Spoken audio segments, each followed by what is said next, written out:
आज पुण्यनगरीमध्ये छत्रपती शिवाजी महाराजांच्या पुतळ्याचं भूमिपूजन, महात्मा ज्योतिबा फुलेंच्या पुतळ्याला पुष्पांजली आणि डॉक्टर बाबासाहेब आंबेडकरांच्या अर्धपुतळ्याचं उद्घाटन माननीय देशाचे गृहमंत्री अमितभाई शहा यांच्या हस्ते आज या ठिकाणी झालेलं आहे। तुम्ही सर्वांनी त्यांच्याकडे चांगल्या नजरेने पहा, तुम्ही त्यांच्याकडे चांगल्या नजरेने पहा, म्हणजे ते महाराष्ट्राचा सहकार मजबूत करतील अमित शहा। मैंने तो आपको बार बार कहा, मैंने तो आपको बार बार कहा, देश का संविधान मजबूत कर रहे हैं नरेंद्र मोदी जी और अमित शहा। तर आज या ठिकाणी अमितभाई पुण्यनगरीमध्ये आलेले आहेत। मैं रिपब्लिकन पार्टी ऑफ इंडिया वतीने उनका मैं हार्दिक आभार व्यक्त करता हूं। आपने गृह मंत्री होकर बहुत बड़ा काम किया है। बीजेपी के अध्यक्ष के नाते भी आपका बहुत बड़ा काम रहा। इस देश में बीजेपी की एनडीए की सरकार लाने के लिए आपका बहुत बड़ा योगदान रहा है। नरेंद्र मोदी जी का तो बहुत बड़ा योगदान ही है, लेकिन देश में एनडीए की सरकार लाने में आपका भी बड़ा योगदान रहा है। तो आज बाबा साहब अम्बेडकर जी के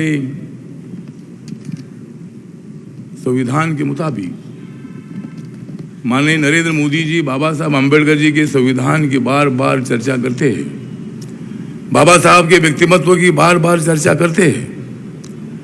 बाबा साहब अम्बेडकर जी का संविधान ये बदलेगी, इसी तरह की चर्चा कुछ लोग करते हैं, लेकिन मैं उनको बताना चाहता हूं कि बाबा साहब का संविधान बदलने का विषय आता नहीं है।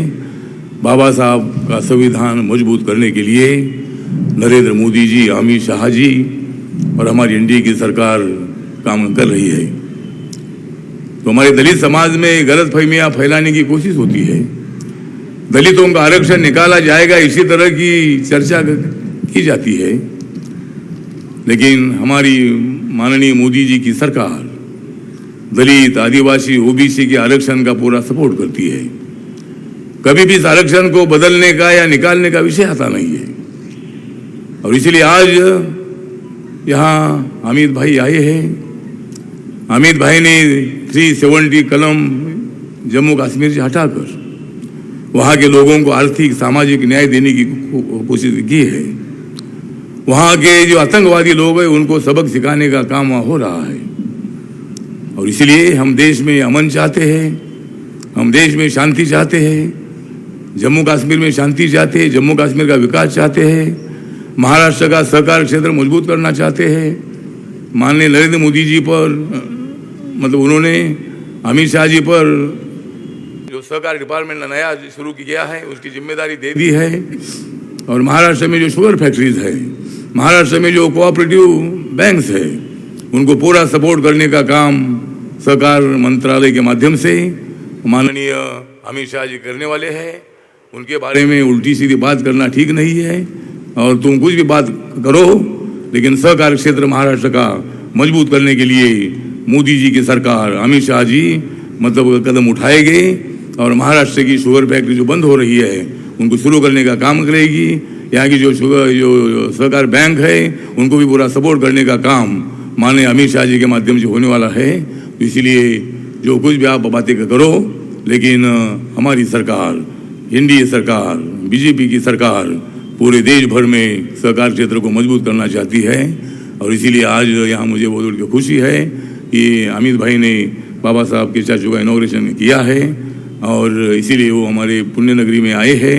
इसीलिए मैं रिपब्लिकन पार्टी के अध्यक्ष के नाते और माननीय मोदी जी की सरकार में सामाजिक न्याय और अधिकारिता मंत्रालय के राज्य मंत्री के नाते, अम्बेडकरी मूवमेंट का कार्यकर्ता के नाते मैं यहाँ मतलब उनको हार्दिक हार्दिक बधाई दे देता हूँ।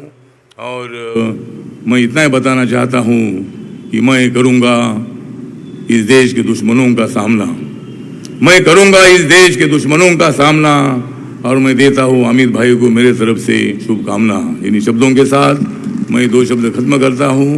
नमस्कार, प्रणाम, जय भीम, जय भारत, जय महाराष्ट्र।